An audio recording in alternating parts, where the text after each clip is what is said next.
Hello, everybody, and welcome back to Command Point. My name's Ryan. Today I'm here with Shane, Hello, hello. and today we are joined by two very special guests, James Skinner and Tom LaRochelle, Hello. who are fresh off of a Kill Team Doubles tournament victory. Is that correct? That's right. Tag team champions. Yeah.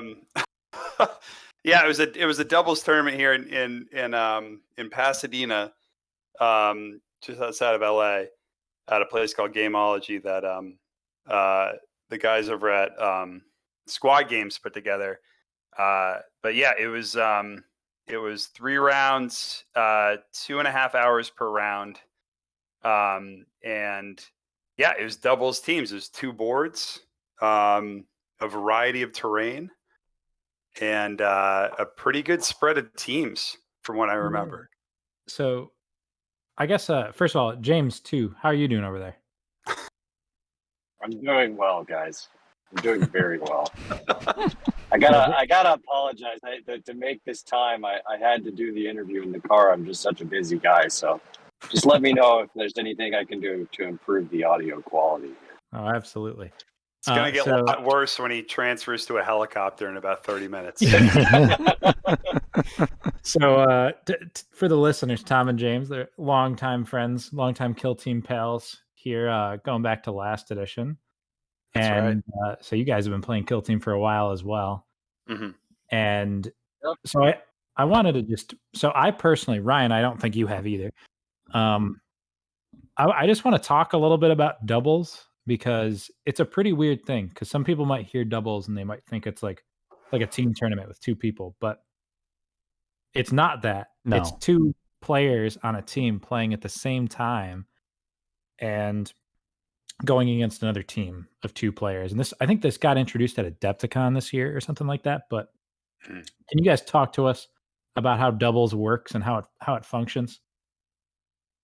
Yeah. First of all, gotta do the plug for Dakota and Squad Games. It's another podcast, but that he did a great job because the doubles tournament, the format requires like boards that I was worried it was not going to be fun because the boards need to be competitive and actually like fun to play on. Yeah. And he's put a lot of time and thought into planning like very different boards from each other. Like no game was the same. And every game felt like I don't know, nobody really had a lot of serious complaints. All the games were fun, and so that's like a huge part of setting up that format that is pretty crucial. That was big. Yeah, I think you do when you're playing doubles. You there is some expectation of getting crowded, and I think that's part of the game. But I think there's especially on deployment. It makes for some really at times tough decisions on who's going to have to stick their neck out a little bit because there's just not enough room. Or if you're worried about some sort of alpha strike with blast or splash, you can really leave yourself vulnerable to that. But these boards definitely felt really balanced well, and each one unique, and just the terrain layouts were just thick enough. Where it was, it was interesting, but I never felt like there weren't enough shooting lanes, and I never felt like there were too many. So it was definitely a really great layout. They did a great job. Yeah, and the boards. So just to visualize, it's two Kill Team boards like side by side, right? Right. So most of them were laid side by side. I believe like long side each, and we actually played two boards. I don't know if I'm describing this right. But we played two boards laid out horizontally on one layout. So they're even the way the boards were placed and laid down had a variety to them. Where that one really long, narrow one was super interesting because you were very spread out, left to right, but the board itself was not very deep. So that was interesting. That made it so that the action was kind of spread out on different parts of the map, and you'd have like kind of different squabbles here and there, and just like it felt like little mini kill teams fighting for control of points. And then, but in the middle of all that, you'd be really concentrated on what was going on one end of the board, and then someone would find a shooting lane all the way across from the other side and just nuke somebody. So it was super interesting. It was with that many players on the board, it really made for some like exciting stuff. Yeah, I was playing Hearthkin, and so like I had to really plan ahead because of my movement, just because the boards were so big. Yeah. I mean, it's funny. You don't think too much about how in this edition, the guns, unless it's like a pistol, it's infinite range. Right. And it doesn't usually feel that crazy because you're playing on a kill team sized board. But when it's 2 boards, that's got to be pretty wacky. Yeah, exactly.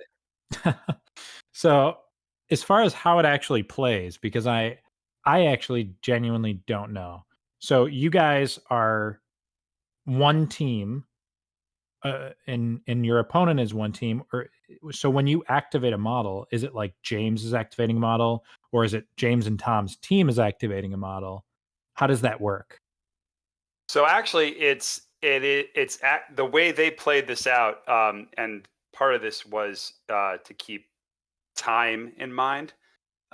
Each game had about 2.5 hours, but that time melted away so quickly.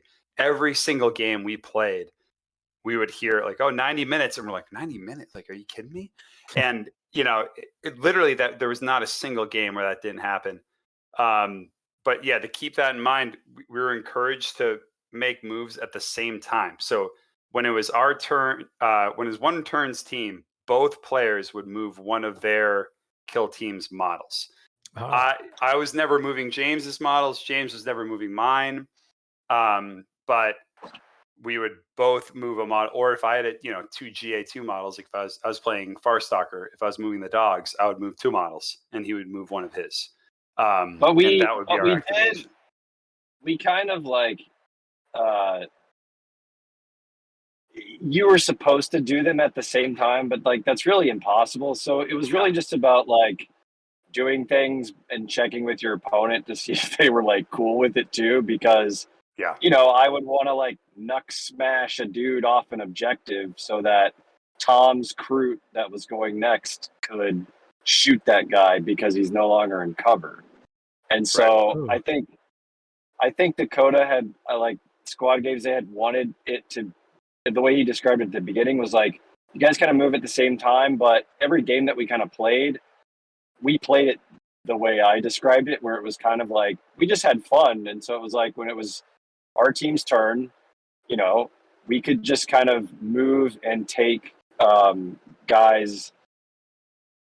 They did you made sure at least a model did all of his actions at one time. Like I didn't punch a guy, and then a Groot didn't shoot the guy, and then my brawler would get to like finish his attack. Like you would do an entire move with a guy, but in terms of who went first, we would trade off depending on the round, like what made more sense. And that wasn't even really a strategic thing as much as it was a logistic thing. There were times when, I might be on one side of the board attacking, and so at one point we were playing a team that one of the players was intercession and the other player was AdMech. And we were both in two different models attacking AdMech models in the same turn. And I was like, hey, I'm going to attack him over here. Like we're always trying to keep the game moving. And he just looked at me at one point. He's like, hey man, yeah, sure. Can I just like settle one of these at a time? And I was like, yeah, of course. Like, please, I'm sorry. I didn't mean to rush you, but like, it was so hard to get a game done even in 2.5 hours, because there were so many models on the board. And there was especially like just figuring everything out in the beginning and then getting to the end of turn 1 would take so long. But it still led for, I thought it was a really unique tournament. It was really fun to.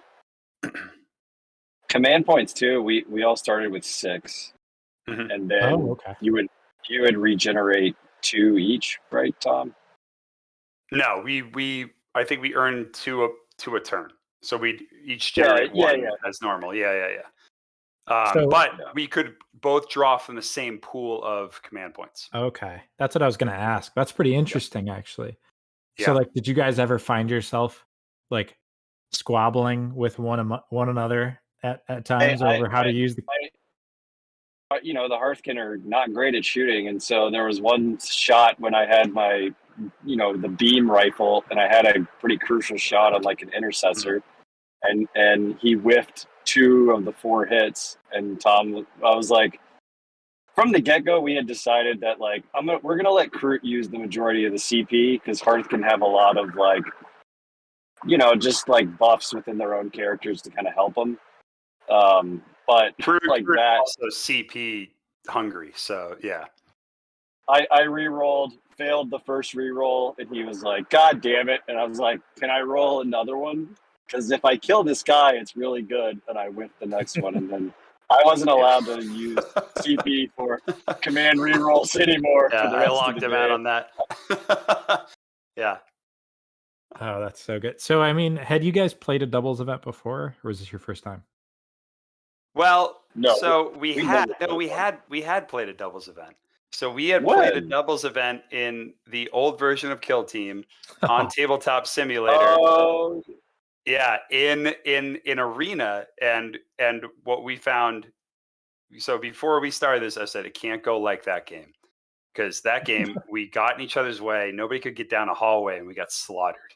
And it was like over before it started, because the only thing we didn't think about is, oh, we are getting in each other's way, and we were every board we ended up playing to our advantage was open board, but also like I was very conscious of, I'm going to put this guy here. I'll make sure I move him early. And whenever I was, when it came back to our turn, I would check in with James and be like, "Do you need me to clear someone out of the way for you, so you can move this guy?" Because there were certain times where it's like, well, yeah, I need this guy to get free so he can pop up here and shoot, or get on that objective. But luckily for us, we just kind of kept our eye on it and made sure we weren't tripping over each other. Because again, especially on some of those deployments, they're all hot dog deployments. So they were all 3-inch deployments. And if you were trying to take advantage of heavy cover, there were a lot of just piles of bodies back there. Okay. So, was there any Into the Dark at the tournament, or was it all open? There were a couple Into the Dark boards. We did not get to play on one. Okay. So, would it be because I saw one picture at Adepticon Mhm. where there was a board that was half Into the Dark and half open? Was there anything like that? No, I don't think so. Was there, James? you know, there was a board that we didn't get to play, and it was pretty freaking cool. It was like this Eldari, or like a Oh, kind of a yeah. Drukari board, and it was like half of the board was a giant circle. It was a 3D board, and half of it was a giant circle cut out that was kind of like a pit.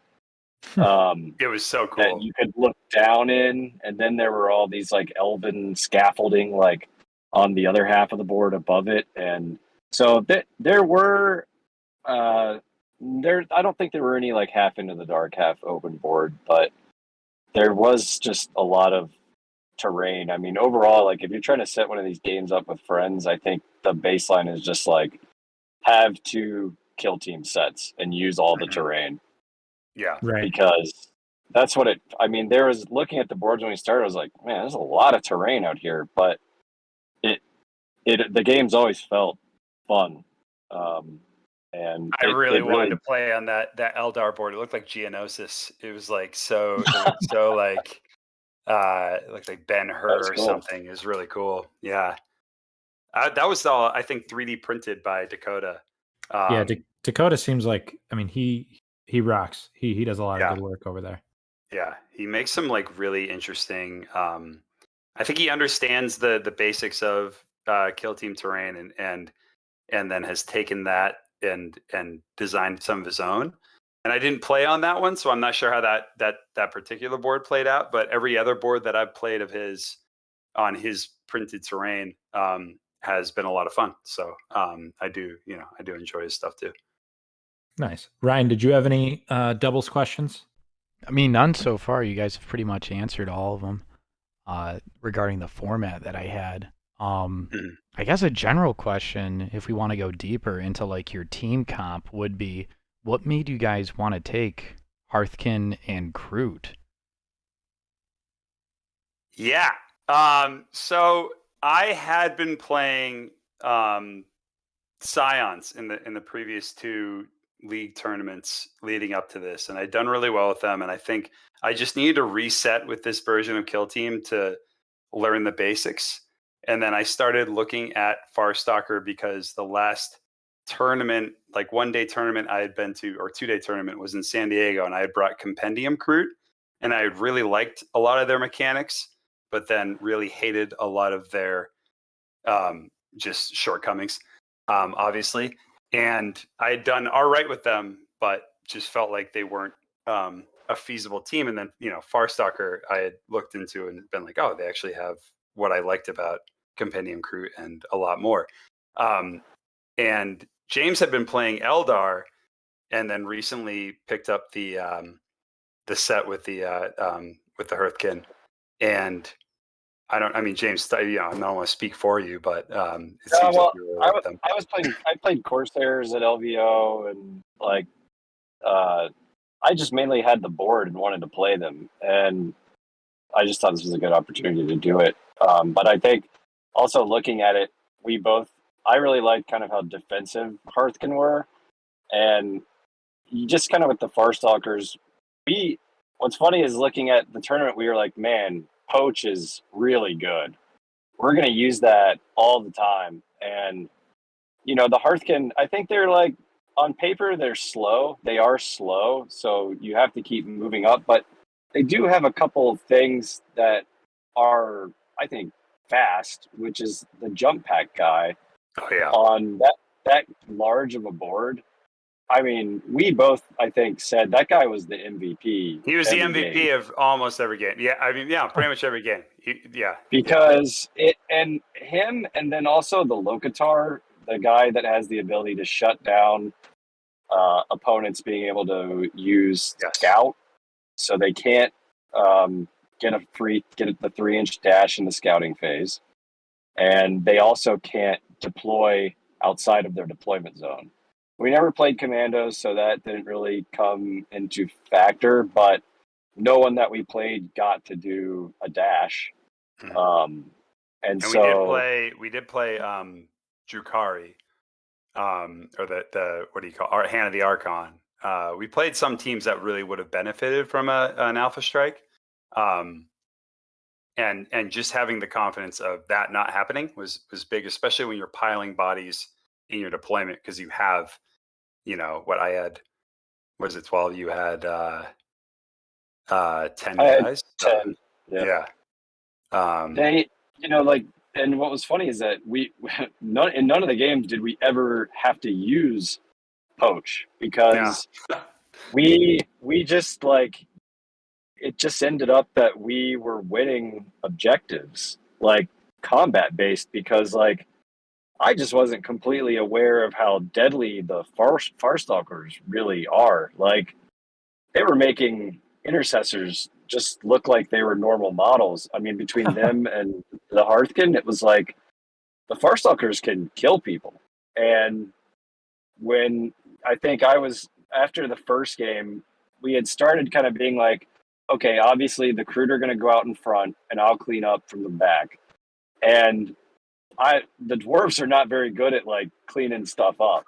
Like, so we kind of switched by the second game, and it worked really well, where it was like I was drawing a lot of fire, but had 3-up saves, and overall, like, it ended up being my support guys that had plasma knives that people started going after so they could win objectives, but it just took so many resources to kill this little dwarf with a 3-up save that the crew were able to just clean stuff up. I think the two teams really complement each other because Firestalker is such a mid-range team and really is dependent on cover and CP. And the Hearthkin can really they can do a lot without having to be so CP hungry. And they have with those 3-up saves and certain other things they can hold on an objective that might be a little more exposed. Maybe if that's on your back line, if someone's shooting across, which frees, it freed my guys up to kind of push the line up and get in their space in the back. I think one of the big combos we liked was Bound, and correct me if I'm wrong, but they can basically like go over traversable terrain like it's not there, the Farstalkers. Yeah. That coupled with the Hearthkin being able to dig holes with their excavation tools, making barricades as if they weren't there for the Hearthkin. The only thing that we agreed that I should spend CP on was, I forget the name of it, but it's the Hearthkin stratagem that allows you to put down another fortified barricade if you didn't do it for your scouting phase. So we would take the free dash, and then I would set another barricade down somewhere that was advantageous for the crew. Or, one of the games we chose Fortify. And so we were both putting down 2 barricades, which was on a map that was a lot more exposed that we thought the crew might need more cover for. Because as long as the crew are in cover, they're also pretty hard to kill. Yeah. Yeah.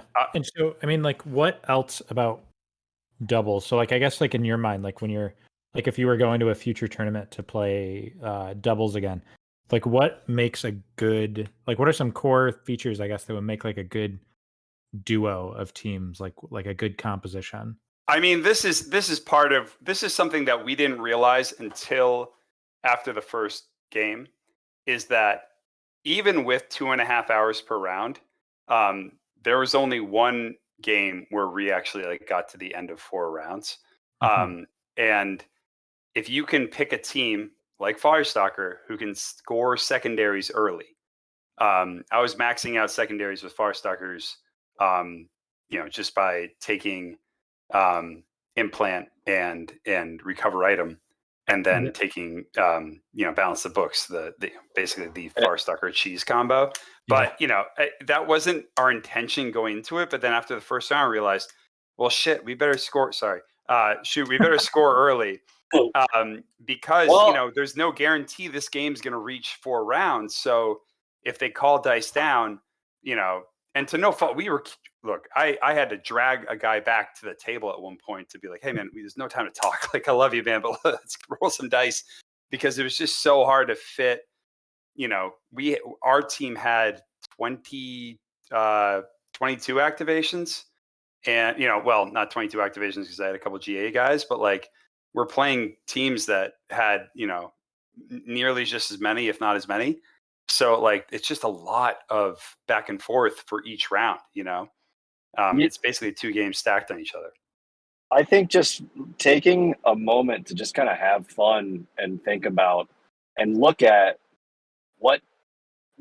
find like 3 to 4 things that both of your teams need that you can actually help each other with. Another little like, and strictly when it comes to like controlling main objectives and then scoring secondaries, and look at your like faction specific secondaries, because I would never take the grudge tally one with Hearthkin in a one-on-one game. I'm not betting on my Hearthkin being able to like kill a dude that I need killed. I mean, for the most part. But when you're playing with Groot, I was like, oh, this is awesome, because anyone that has a grudge token, I get a tally mark on the secondary for if they're just incapacitated. It doesn't say that I have to kill them. It's just if a model with a grudge token is incapacitated. So the Groot my leader is pointing at a guy that that I couldn't necessarily get to before he activates, and then Tom's Groot is killing that guy in the same turn. I mean, I was revealing the tally one as early as I can. I think turn 1 was the turn you can show it, and you'd usually wait for that, but it was like, nah, screw that. Like, let's score this now because Yeah. So so do you guys each get 3 tac ops, or is it like a set amount Yes. for the team? Okay. We each get 3. Yeah. Just as normal. Yeah. Mm-hmm. All right. And what about the like missions? So is it the Right. primary? Is there only 6 objectives on the board still, or are there No, more? there were. Was it double? No, was it double? it wasn't double. I think it was just 8 though. Okay. It might have been 9. I'm not sure. I'd have to go back and check. I'm sorry. That's pretty crazy. There were more. there were more objectives, so it never felt like you're like this bloodbath fighting. I mean, it's every game was a bloodbath, but it never felt like everybody's crowding on like the same 3 objectives or something. I think there were 8 because the most we scored one turn I think was 6. Right. And we got pretty still deep cap out that only, so we had to keep this in mind at times where I was still capped at only scoring 4 a turn, and James is still capped at 4 a turn. So, if I've scored 4 of those objectives with my models, I can't score that 5th. It would have to be one of his models. Oh. Huh. We did have to like figure that out sometimes, being like, wait, how many of these are mine? I mean, yeah, that's pretty crazy in general. Like, because like all these teams, every team that comes out is like balanced like within itself.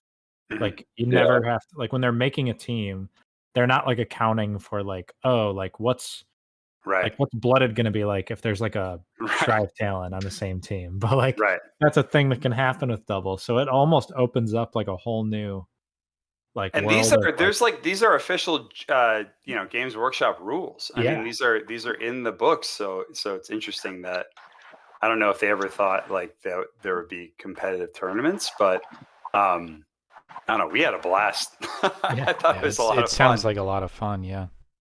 We also were playing 2 teams, and we got lucky in this sense that there were a lot of people bringing intercessors, and these are 2 teams when they're paired up that both have tools to take down elites. Myself with Vengeance for the Kin Band, and James with the Grudge tokens. So it was, we were both really keyed into, if there's some high wound model with a good save, it doesn't matter because we're going to get relentless on that model at some point, or we're going to be turning, normals to criticals, and they're going to go down. Yeah, I think like if you're going to play in one of these games or even like a tournament like this, taking elites is like difficult. I think you've got to really be conscious about the second team making up for the fact that you've only got like 6 guys, because I do think that and we use that against the intercessors and stuff too, where it was like, oh, I just charge a guy into 2 of them or something, and so their team's pretty crippled, and I just wouldn't fight him because that's half their team stuck there. We just stayed all we cared about was scoring objectives, which I mean is the game in general, like, but I don't know, it was just with 8 of them on the board, I think you're better off taking more of, more bodies than elites, but I don't know, I think with the right like complementary team, an elite team can play well in this too. I think so. I think there was some discrepancy on when that team got Overwatch, and I assumed that when that one player burned through their 6 activations or whatever it was, then once it came back to them, they would get Overwatch until the round was over. But then we learned later on, which is what we were giving our opponents, and then we learned in our 3rd game, because there's another intercessor player, but he told us, no, I have to wait until my teammate is also out of activations. Oh my goodness. Which is crazy to That me. is And crazy. why would you take elites? Like, it doesn't make sense. Like, at least give them the Overwatch. The first game we were letting the guy do it because we were like first 2 games. The second game I insisted. I was like, no, it must be. You must have Overwatch. Yeah. I mean, it makes sense. It makes a lot of sense. Yeah, because it's your turn to go and you don't have a guy, so you think right, exactly. So I mean, James, Hearthkin Salvagers. So how do you feel about them in terms of not just doubles, but I guess just in normal like one-on-one games? I mean, I personally like them. I'm playing them in my like local league right now and stuff. I went from playing Corsairs and even like Hyrotech to playing them, and I mean, I just think they look cool. That's the first. They do look cool. But I liked Gene Stealer Colts, but they never really like stuck with me because I didn't like the saves. I just didn't like how fragile they were, and I would have rather had just played Corsairs instead. The Hearthkin I like how defensive they are. I like that they're able to really like hold down an objective pretty heartily, and I like that you have to take risks when you're trying to kill guys. I like the 4-up ballistic skill. I think it's hilarious. I think that, with I think it's the Cognitar, the guy that allows you to put attack tokens down anywhere on the board that'll let you reroll 1 attack dice when you're shooting in that direction. Anyone that's within like 3 inches of that token, like, there's just a lot of different, like, they have like 3 or 4 support guys that you have to really pick to suit who you're playing and what you'll need. And I don't know, they just require a higher level of skill. You know what I mean, guys? Takes a really smart guy to win with that team. Yeah, you gotta be brilliant. I'd also just I like that everybody says that they're not competitive, because I think for the most part any team can be. I think just it depends on the map and it depends on where the objectives are. Like, I've played games with Corsairs on, like the sideways deployment that like it sucks because Gellerpox are right on top of you turn 1, but if you were playing them lengthwise or whatever, like, you could smoke them. I think that there's a lot of just like factors in a tournament setting and just in general, like in a competitive setting, that, Hearthkin are like a C on your guys' tier list or whatever, but like, I could get great matchups and play really well and finish and do really well, and like, people just aren't expecting to play that team. And so I think, yeah, I mean, it seems like the consensus from a lot of people is that they're pretty bad.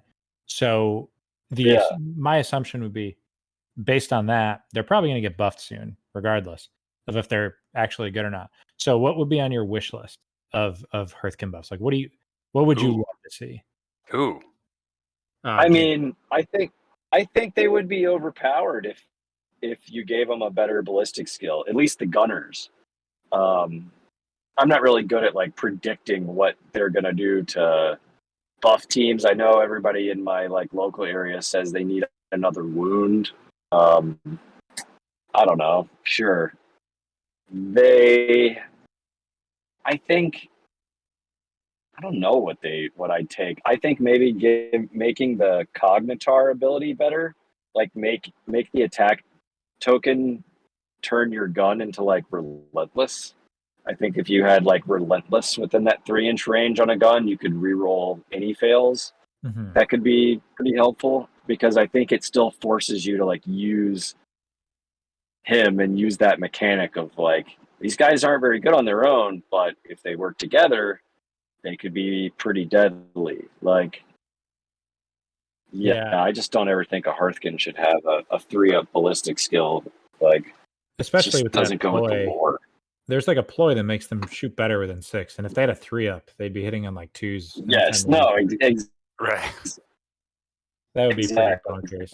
Yeah. So I mean, no, that would be ridiculous. Yeah. I've seen some people say they want them to be faster, but I kind of like that they're slow. I think that's like the whole point. That is the whole point. Yeah, I mean, they're just as fast as everybody else. It's ridiculous.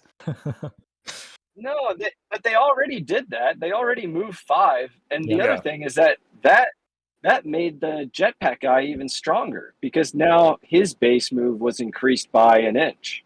Yeah. Like, so his base move is 7. He's charging on 9s now. Like, I was using that, and nobody was really like noticing that one unit's ability to just run up turn 1 and hold a key door or something, just to block a door. I'm talking about an open board, is so ridiculous because it's just like it really shut down a lot of plans for every opponent we had, and that's why we're calling the MVP. Is like James, grabbed me after like game 2 or something. He's like, "Oh, I feel like I don't know, I'm not doing a lot here," and I'm like, No, you're doing. I'm like, guys like that are like doing everything by just being there and like being in the right spot because then it would block, them from moving through a certain door, and then I'd be able to get like say my heavy gunner with the Dvorgite Skinner in place, and then the next round be able to peek around a corner and just like melt 2 Marines and a Archon, and you know what I mean, and like one thing of shooting. And just swing the game so hard because that guy was able to get in place.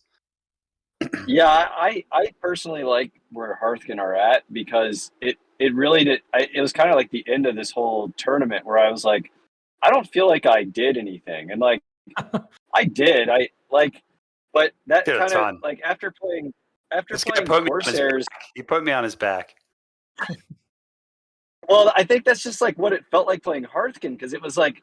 No, like that's how they play. You run up and people get frustrated because they can't kill you, but like you're not really like killing them, but you are like you can, but they have tactics like Worth It where it's like somebody's like, why can't I kill this 7 wound dude with 3-up saves? And then they do it and they're like, great, that was easy, get him out of the way. And it was like 1 CP to score this VP right here, and it just completely punishes people for even trying to like kill them because I don't know. That's just kind of how they play it. I just wasn't really used to it. I like that they're just like they're meant to die. And so before they die, each model is supposed to frustrate your opponent as much as possible. Like, so it's not always about getting the kill. I think that's why things like the plasma knives and the dozers, like Knuckles, he has this ability that's like before he dies, he can still hit them with a hit. Yeah. If you have another one. And so, that it's 4 damage. Same thing with the plasma knives. The crits are 5s. So like if my comms or whatever, I've thrown him in to be sacrificed to hold an objective, and like a Archon, whatever the hell succubus thing is charging him with 40 attacks, whatever the heck those things do. It's like he still got to hit back once before he died with 5 damage because she had a grudge token on her, and now she's gravely wounded. And it worked really well in the team setting because it was like now this Groot is going to kill her with his rifle, or the Hound is going to kill them. You just got to hit them once. Like the Hearthkin can really like soften dudes up. They're just a really unconventional way of playing that I thought was pretty fun. So, I want to circle back briefly to how amazing Worth It is, and it came into play a couple times for us, like so big, because I'm always on the lookout after playing Scions for a couple tournaments, which is basically a team that you just spam special forces and make them all pseudo 3 APL. That is such a unique pseudo 3 APL. If you can throw a guy out there, you don't mind losing him. He might have only a move and a dash, or maybe a move and a shoot to get onto an objective, and maybe he doesn't have that 30 APL to secure it or to loot. But he's going to get killed, and when he does, you just pop that, and then and you just watch your opponent's face drop. It's beautiful. Basically, it's like a tactical play where when a Hearthkin dies, they get to do a free mission action, right? Yeah, for 1 CP. That's cool. Right. That's pretty cool. It's great. So here, I have a weird question. I don't know if any of the teams did this or if this was illegal, But when you make a team, do both players have to be playing different factions? Yes. Okay. I figured as much because that could get pretty weird. Yeah. All right, that's interesting. You said there's a lot of elites there, yeah? There are a lot of people playing Intercession. I just think there's a lot of people playing Intercession right now in general. So I think that just was part of it. Yeah, we played 3 teams that all had one person playing Intercession. And I think for them, against a lot of teams, like, look, they were scary. Those are models that you have to dedicate a good amount of resources to start to thin out. But when you really start to thin them out, and then when we learned, especially in the last game, well, they're not going to get Overwatch until their opponent's activations are done. It's like, well, then why would I not make them the priority? Even though it's, tempting to take out a 7 wound model, like sometimes I found myself maybe committing to taking out the 13 wound model, because then I understand they have a weak side, or they have a weak, half of their team. So then, like, you're basically kneecapping them a little bit. Yeah. Nice. There was a Felgor Chaos Cultist team. Yep. May they rot in hell. We never had to play them. I'm curious to see how we didn't. Which is why we won. But yeah, I wanted to play that. I mean, that's a pretty tough combo right there. Yeah. Can't imagine what playing against that is like. Did they go 3-0? I don't know, actually. Sure, because I don't. Yeah, but did you check? Because they may not have. BCP like stopped working, so I couldn't pull up like the record or anything. But I don't think they did, to be honest, because we were the last 2 playing, I think, that were undefeated. But I don't know who they would have lost to. I mean, they got lucky. They dodged the Farstalker Hearthkin team, right? Yeah, that's right. I mean, look, we were ready. We were ready for them.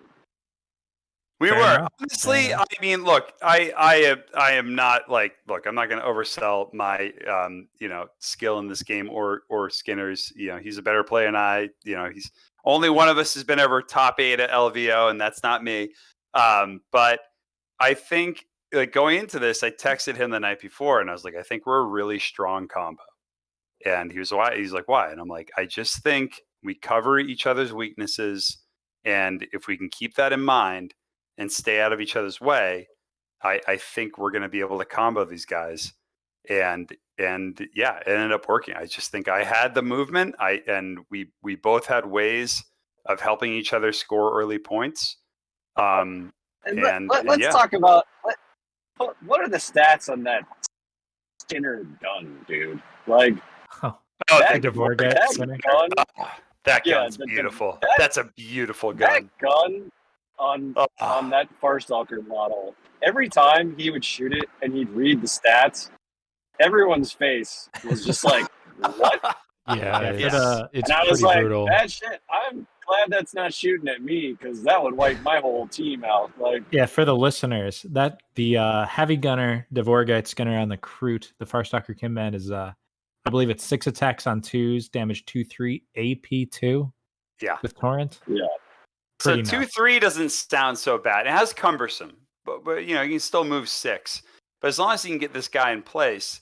And then one thing I did one round was I popped Prey, which is I know you're not like the biggest fan of it, Shane, and I also I don't often use it, but if I can get a guy in position, especially that guy, where I only have to dash and then shoot it.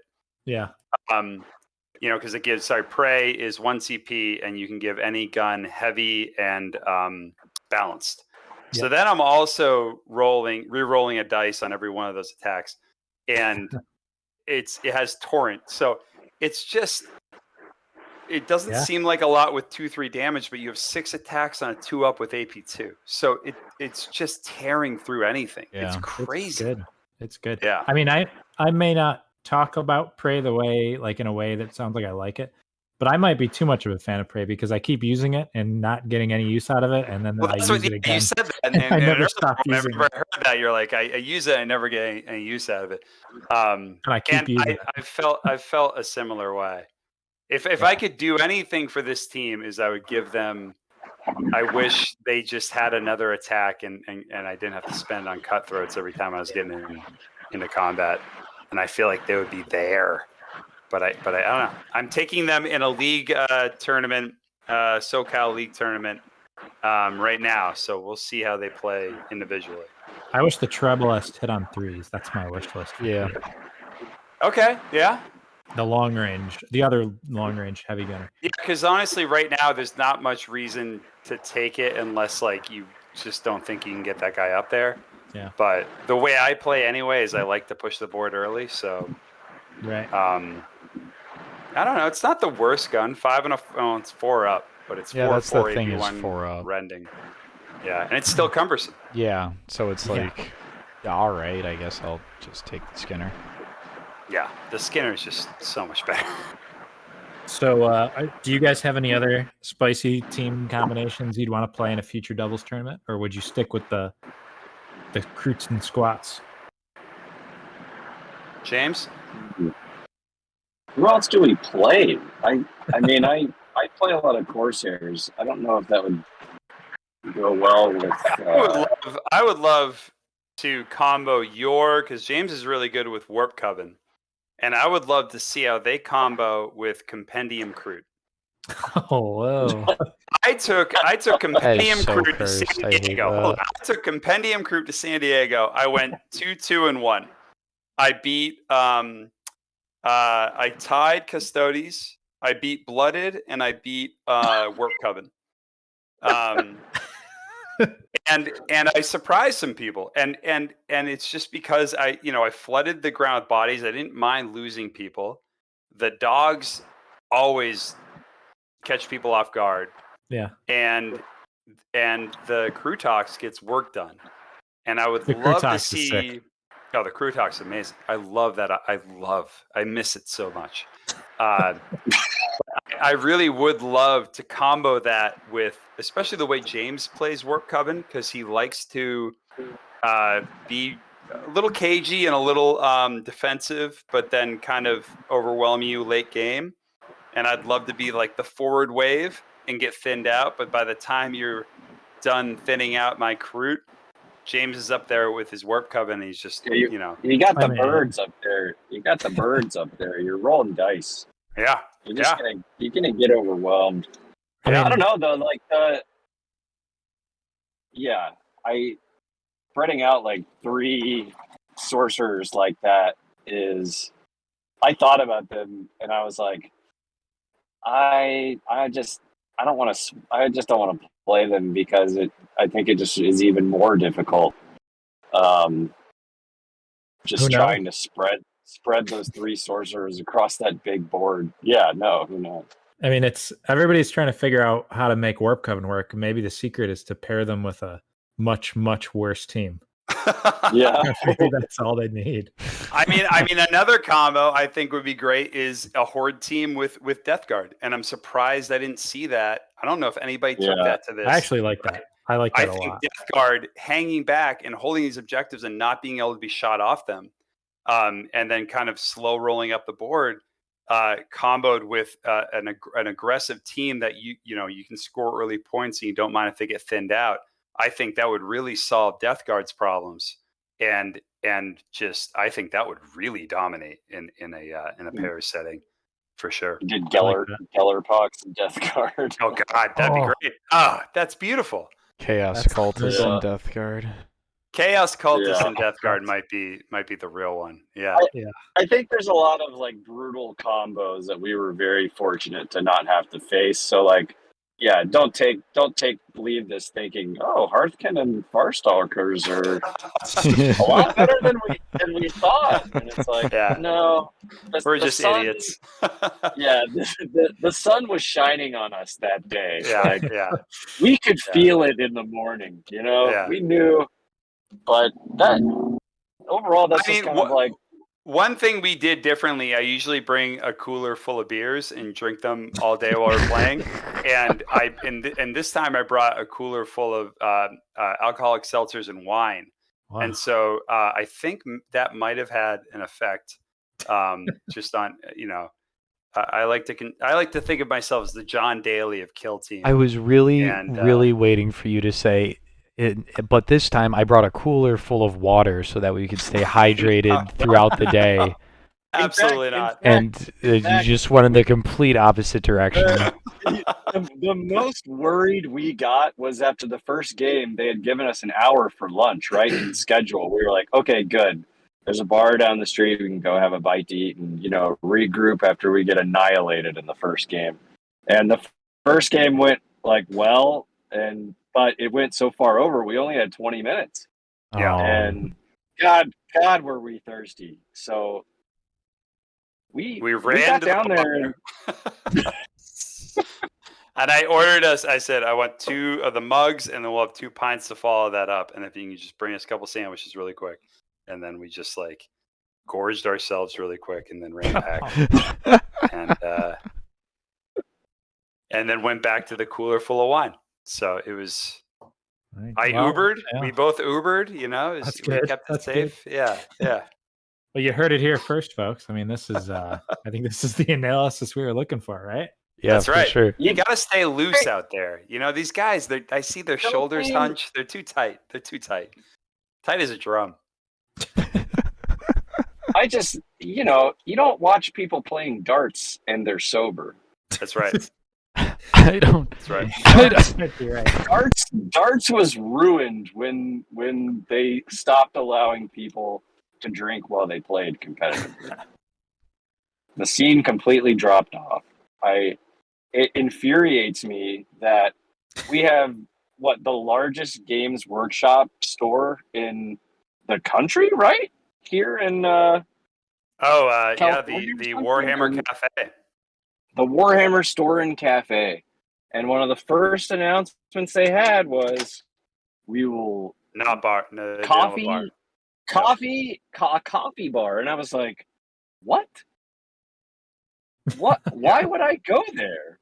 Yeah, it's insane. So that's actually, Squad Games is talking about possibly getting a liquor license for future. That's so something you can do for a day or a weekend. A business can get a liquor license. KTO had kegs the whole weekend. It was sweet. That's what I want. I told him, I was like, look, man, I'll buy a keg if I get the drink for free, and then you can keep the profits, because it's just, if I don't have to run to the bar and stress out, and I can just stay here, it's worth it for me. So hopefully we're going to try and get that done. Another thing that the team tournament, I think, really hammered home was that the team tournament, more than regular tournaments, was so intense because you had such little time. And so it just, to me, it was just I don't know, that it's just not a kid's game, because I just couldn't imagine being a kid in that. I don't know, it was just so, maybe it's just us too, but it was just so not aggressive, but intense. It just felt like a sprint the whole time. Yes, I think I think what he's trying to say is that there was an added layer of intensity to there was at one point where we had an opponent he was like, oh, I got to look up what my guy. I was like, just roll the dice. At this point, just roll the dice. If you roll 6s, we know my guy's dead. Just roll them. And he's like, no, I got to look. I'm like, just roll the dice. Come on, I'm like, and I, being friendly, but at the same time, we got to keep it moving, because when we heard it first, we're like, oh, 2.5 hours a game, this is a cakewalk. And then you end up at the end of round 1, they're like, there's 90 minutes left. There's 90 minutes, what the fuck? And then round 2 ends, and they're like, guys, come on, 30 minutes. And you're like, what is happening? It just, with that many activations, even with this whole idea of 2 people going at once, like we said earlier, that logistically often doesn't work out. So you've got to keep it moving. And I never want to rush someone else's decision, but when it comes to hey, let me just quickly look this up, I'm like, just roll them and then we'll go from there, and I'm going to figure it out with you. It was for their benefit because we were giving people like hits and rolls and stuff. Like we were just knocking dudes off the table because we knew it didn't matter. We were going for the objectives. We were like, yeah, you killed that guy.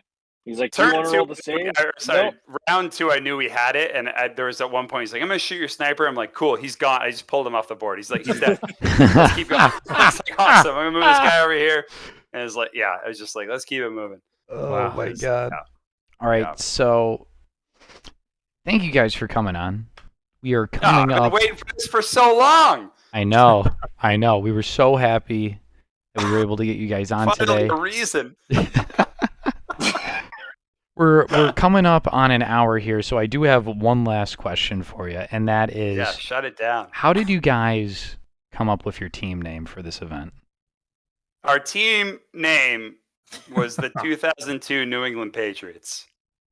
And James, despite not being I'm a Patriots fan, being from New England. And James is not, so I'll let James answer it. He came up with the name.